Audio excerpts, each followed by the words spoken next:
My parents refused to help me after surgery, saying, "Your sister's wedding dress shopping is more important." I cut them off and focused on my recovery. 3 months later they called, panicked. "Our mortgage payment bounced." I replied, "Guess you'll have to find a new sponsor." Growing up, my parents made it very clear that my older sister Michelle was their priority. She was the golden no, wait, can't use that phrase. She was their perfect little princess. Straight A's, cheerleading captain, homecoming queen. You get the idea. Meanwhile, I was there. I wasn't a troublemaker. I wasn't failing school, but I was never the one they bragged about. I learned early on that if Michelle needed something, she got it. And if I needed something, well, that depended on whether it inconvenienced them. When she turned 16, she got a brand new car. When I turned 16, I got a lecture about how I should work harder to buy my own. When she went to college, they paid for everything. When I went to college, they told me to take out loans. When she wanted a wedding, they pulled out all the stops. And when I needed help after a major surgery, crickets. The surgery that changed everything. I had a medical condition that had been worsening for years. Without getting too technical, I needed major surgery to prevent long-term damage. It wasn't cosmetic.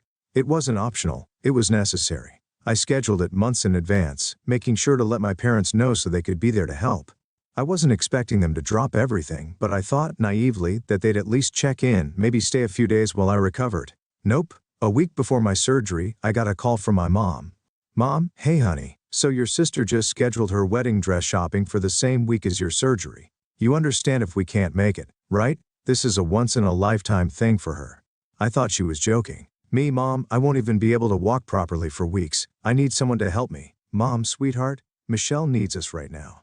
Can't you ask a friend?" A friend. My own parents were telling me to ask a friend to take care of me after a serious medical procedure because my sister wanted them at a boutique picking out a white dress.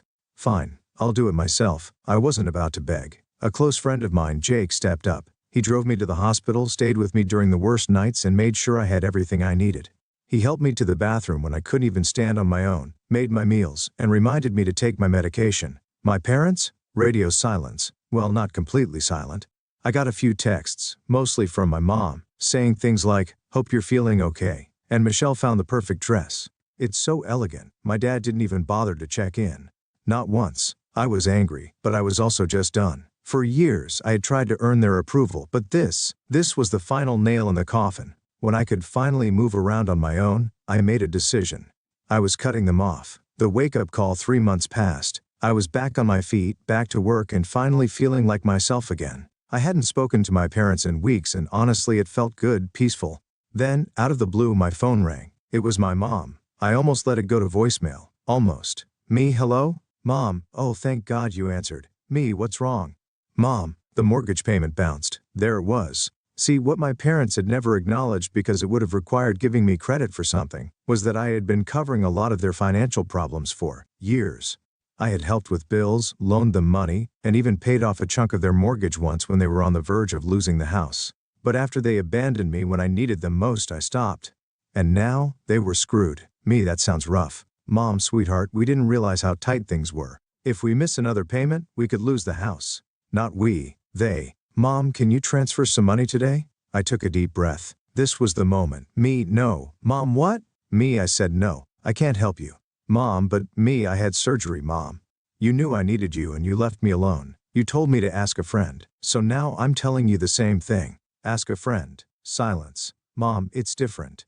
We're family." Me, funny. That's what I thought too. She started crying. Then came the guilt tripping.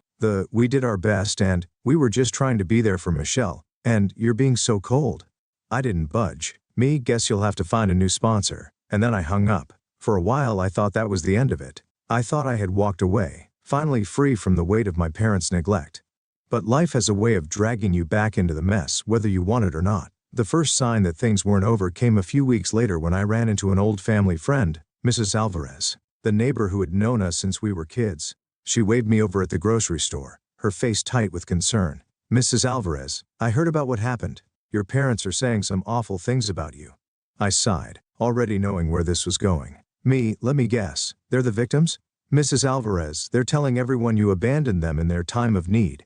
That you're greedy." I left, a bitter, exhausted laugh. Greedy? I had been their personal ATM for years. Me, "And what are they saying about how they left me to rot after surgery?" "Mrs. Alvarez, they don't mention that part, of course they didn't." But what she said next stopped me cold. "Mrs. Alvarez, They told people you stole from them, that you took money from their account and left them with nothing. I felt my hands tighten into fists. I had done a lot of things for my parents, but stealing? Never. Me. They really said that? Mrs. Alvarez, I think they're trying to make Michelle look like the good daughter and you the bad one. She's been talking a lot too, saying you cut them off for no reason. I should have expected this, but hearing it out loud, it burned. The confrontation. I didn't want to get involved. I really didn't. But when someone starts accusing you of stealing, you can't just ignore it. I went straight to my parents' house. The house they were about to lose. The house I had helped save twice. My mom answered the door, her face pale. She probably thought I was there to fix everything. She was wrong. Me, why are you telling people I stole from you? Her mouth opened and closed like a fish gasping for air. Mom, we never said that. Me, then why did Mrs. Alvarez say otherwise? Mom, oh, you know how gossip spreads. Maybe she misunderstood. Lies straight to my face. Then my dad walked in, arms crossed, already on the defensive. Dad, look, people will believe what they want to believe. You made your choice when you left us in a crisis. I couldn't believe what I was hearing. Me, are you seriously blaming me for your financial problems? Dad, you could have helped. Something inside me snapped. Me, help? Like, how you helped me after surgery? Like how you made sure I had food? Oh wait, you didn't. You chose Michelle's dress over me. You chose to leave me alone, and now you want me to save you. The room was dead silent. My mom's face was red, tears threatening to spill, and then Michelle appeared at the top of the stairs. Michelle, God, you're so dramatic. My head snapped up. Me, excuse me? Michelle, you're acting like a victim. They did their best. They were busy, okay? And now you're punishing them because your feelings got hurt. I stared at her, completely stunned. Me, you think this is about hurt feelings? Michelle, well, isn't it? I had to laugh. I had to because otherwise I might have screamed. Me, you don't get it, do you? This isn't about me being upset. This is about years of being treated like I don't matter. This is about me being their backup plan whenever you didn't need them. Michelle rolled her eyes. Michelle, so what? You just leave them to suffer? To lose everything? I looked at my parents. My mom wouldn't even meet my eyes. My dad was staring at the floor. Me, yeah, I guess I do. I turned and walked out. The twist I didn't see coming. I wish I could say that was the last time I heard from them. That they got what they deserved and I lived happily ever after. But things got worse. A week later, I got a call from my bank. Bank rep, hi. We're calling about some suspicious activity on your account. My stomach dropped. Me, what kind of activity? Bank rep, there was an attempt to withdraw a large sum of money from your savings account. The person claimed to be a family member acting on your behalf. I felt cold all over. Me, did they have my information? Bank rep, they tried using an old password, but don't worry. The transaction didn't go through. We've locked the account for security reasons. I could barely breathe. Me, who was it? Bank rep. The name on the request was Michelle. I almost dropped the phone. The betrayal runs deep. I don't know why I was surprised. I really shouldn't have been. But knowing that my own sister had tried to steal from me, that she had actually gone to the bank and pretended to have the right to my money, that was a new level of betrayal. I needed to do something. I drove straight to her apartment. She opened the door, smiling like nothing had happened. Me, did you try to steal from me? Her smile faded. Michelle, what are you talking about? Me, don't play dumb. My bank called me. They said you tried to take money out of my account. She scoffed. Michelle, God. It was just a misunderstanding. I was trying to move some money for mom and dad to me. Move? My money? She rolled her eyes like I was being unreasonable. Michelle, they're about to lose everything. I thought you'd want to help. I took a step back, absolutely furious. Me, you really think you can just take what's mine after everything? Michelle, oh come on. It's not like you need it. That was it. That was the moment I knew. Michelle wasn't just spoiled. She wasn't just the favorite. She was a thief. And if she thought she could get away with this, she had another thing coming. I didn't explode. I didn't scream. I didn't lunge at Michelle even though every nerve in my body wanted to. Instead, I took a deep breath and smiled. Me, okay? Michelle blinked. Michelle, me, you're right, they need help. Let me think about it. I watched her eyes narrow in suspicion. She was never the smartest, but she could sense something was off. Michelle, so you're not mad? Me, I didn't say that. But if this is just a misunderstanding, then we can work it out, right? She hesitated. Then finally she nodded. Michelle, yeah, of course. I left after that, my heart pounding. She thought she had me, she thought she'd won. She had no idea what was coming. Digging for dirt the next day, I went straight to the bank. I had to know exactly what she tried to do. Me, can you tell me how she got my information? The bank rep looked uncomfortable. Bank rep, she had an old password, one that was changed years ago. She also had some of your personal details, address, birth date, even your old security question answers. That's when it hit me. My parents must have given it to her. I felt sick. Me, what else did she try? The rep glanced at the computer screen. Bank rep, she first tried to claim she was moving money on your behalf. When that didn't work, she tried saying you had given her permission but were out of the country. And when that didn't work, she paused. Me? What? Bank rep, she said she had power of attorney over your finances. My vision blurred. She had tried to legally take control of my money. That wasn't just desperate, that was calculated. The lawyer's office, I wasted no time. I found a lawyer and scheduled a meeting. I needed to protect myself. When I explained everything, he leaned back in his chair shaking his head. Lawyer, this isn't just attempted fraud. If she went to the bank claiming power of attorney, that's criminal.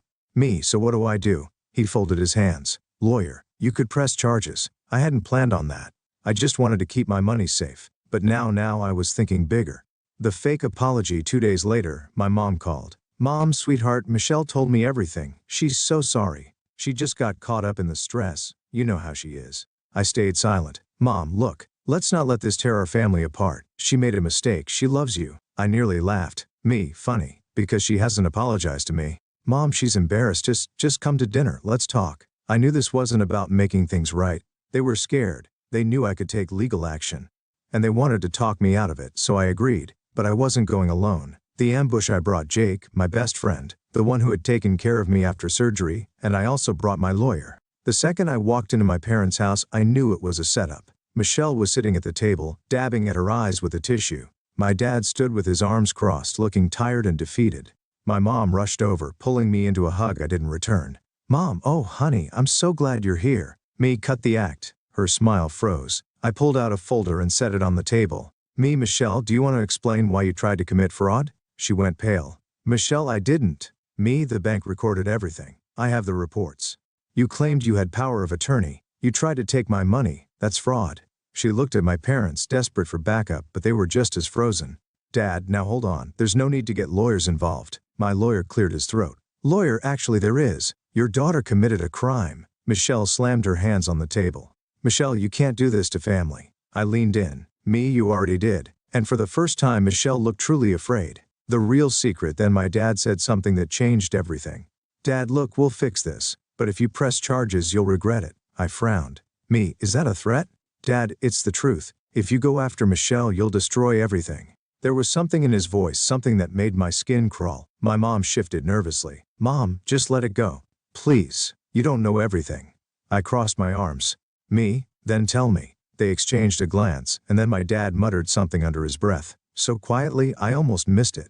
Dad, the house isn't in our name anymore. I froze. Me, what? Dad, we had to take out some loans to help Michelle. And the bank, well, they have control now. My stomach twisted. Me, are you telling me you lost the house before you asked me for money? No one spoke. And then suddenly, I understood. Michelle hadn't tried to steal from me to save the house. She had tried to steal from me because the house was already gone. The lies unravel. Everything was a lie. They had been pretending to be on the verge of losing the house, hoping I'd swoop in and throw money at the problem. But the house? It had already been foreclosed. Me? When were you going to tell me? Dad? We thought we could fix it. Me? By stealing my money. Michelle had the nerve to roll her eyes. Michelle? It's not a big deal. We'll get another house. But now you're making this so much worse. I was done. Me, you're right. It is worse. Because now I'm pressing charges. Michelle screamed. My mom gasped. My dad slammed his fist on the table, but I wasn't afraid anymore. Me? This is what you deserve. And I walked out for good. The house of cards collapses. I walked out of my parents' house, my heart pounding so hard it felt like it might burst. My hands were shaking, not from fear. Not even from anger, from clarity. This was never about saving the house. It was never about a misunderstanding. It was about control. They had always expected me to clean up their mess. But this time, they had nothing left to hold over me. I should have left it there, should have walked away for good. But deep down, I wanted them to feel it. I wanted them to understand just how far they had fallen. The public reckoning. 3 days later, I got a text from Jake. Jake, check the community Facebook page. Now I clicked the link and my blood turned to ice. My mom had made a post. It's heartbreaking when your own child turns on you. We raised them with love, supported them, and in our darkest hour, they abandoned us, betrayed us.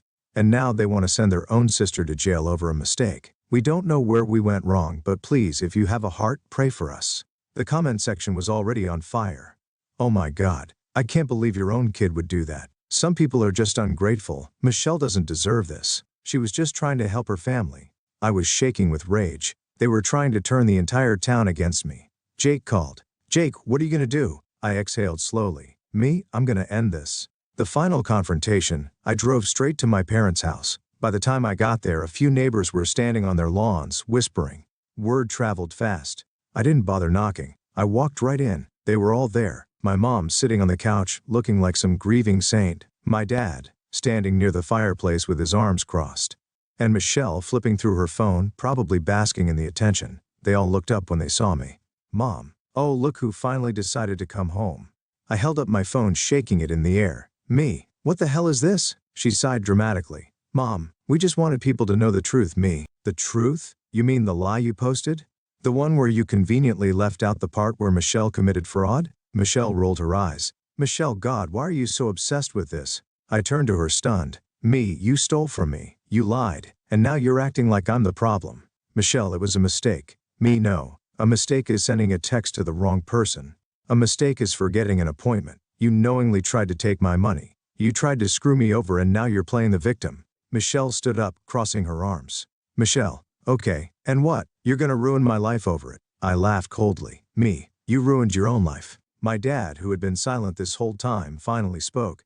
Dad, enough. You're not going to do this. You're not pressing charges. We're family. And there it was, the final card they always played. I had spent years bending over backward for them because of that word family. But now it meant nothing. I stared at my dad, my voice steady. Me, watch me. Then I turned to Michelle. Me, you stole from me. And now everyone's going to know the truth. And I hit post. The fallout of the backlash was immediate. People started commenting on my mom's post, calling her out. Neighbors texted me, furious that they had been lied to. Michelle tried to defend herself, but it was too late. Then came the real kicker. A detective called. Detective, we've received a fraud report on Michelle. Given the bank's records, we're moving forward with an investigation. Michelle was screwed. She called me, sobbing. Michelle, please, you don't have to do this. It was just money. I didn't mean it. I closed my eyes, taking a deep breath. Me, do you remember what you said to me after my surgery? When I was alone in pain and asked for help. She sniffled. Michelle, what? Me, you said. Figure it out yourself. I hung up. The final goodbye. My parents never forgave me. They lost the house, moved to some rundown rental. Michelle ended up with fraud charges on her record. No jail time, but enough to ruin her career prospects. Me, I was free. I built my own life surrounded by people who actually cared. People like Jake. One day, years later, I got a letter from my mom. It was an apology. Sort of. We didn't realize how much we hurt you. We just wanted to take care of Michelle, and we didn't think about how it would affect you. We miss you. Please come back. I read it twice, then I tossed it in the trash because I finally understood something. Family isn't about blood, it's about who shows up when you need them. And my family, they were just strangers I used to know. Some people will say I was too harsh, that I should have forgiven them. Maybe they're right, but here's what I learned. When someone shows you who they really are, believe them.